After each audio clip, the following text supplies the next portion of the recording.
When we talk about Allah Ta'ala, the matter is very serious. When we describe Allah Ta'ala, when we talk about either His dhat, His actual presence, or His sifat, or His attributes. And His attributes are sifat, dhatiyya, attributes that He is always described with, like knowledge, like greatness.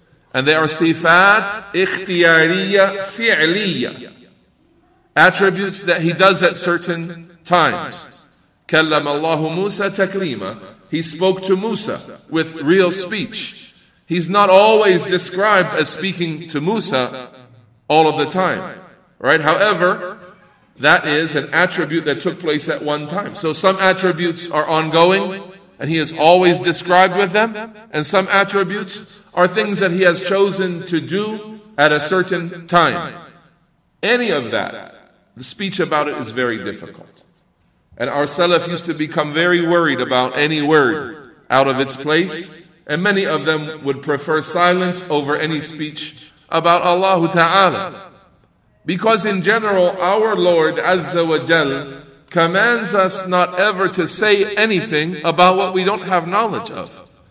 He says in Surah Al-Isra, وَلَا تَقْفُ مَا لَيْسَ لَكَ بِهِ عِلْمٍ. Do not follow after what you have no knowledge of. إِنَّ السَّمْعَ وَالْبَصَرَ وَالْفُؤَادَ كُلُّ أُولَٰئِكَ كَانَ عَنْهُ مَسْئُولًا.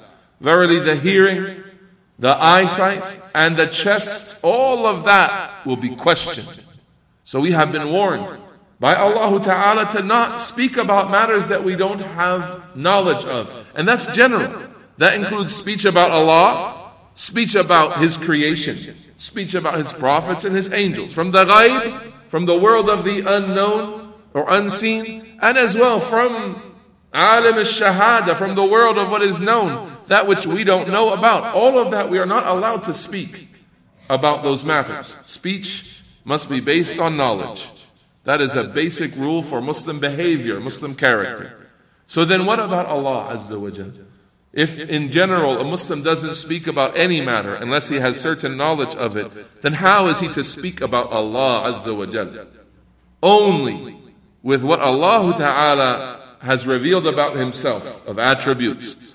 Only with words of absolute reverence, exoneration above every type of deficiency and weakness, words of praise, words of absolute purity. Any word that you doubt, that you are worried this may not be a description that is befitting to Allah, then you must remain silent until you are absolutely certain that that phrase, that one word is a word of praise, a word of glorifying Allah Ta'ala with what is beneficial and what has no doubt in it. Otherwise, this is the first of all matters for you to دَعْ مَا يَرِيبُكْ إِلَى مَا لَا يَرِيبُكْ. Leave alone matters that make you doubt, and stick to the matters that do not make you doubt. So, should we say that Allah Ta'ala knows all matters? Absolutely. Any doubt in that? Anyone come along and say that's not appropriate to describe Allah with comprehensive, majestic, complete, and perfect knowledge? Every Muslim says no, there is never a problem saying that Allah is Al-Alim, Al-Khabir, all-knowing, all-informed about every matter. Is it fine and absolutely appropriate to say about Allah that He is Al-Qadir, the one who is capable of doing all things, the one who is never incapable of anything?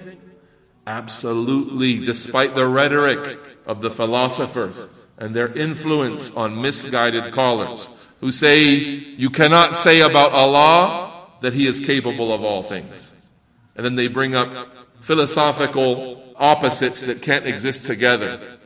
Arguments that are used by philosophers to get people to doubt the presence of their Lord and the magnificence of their Lord.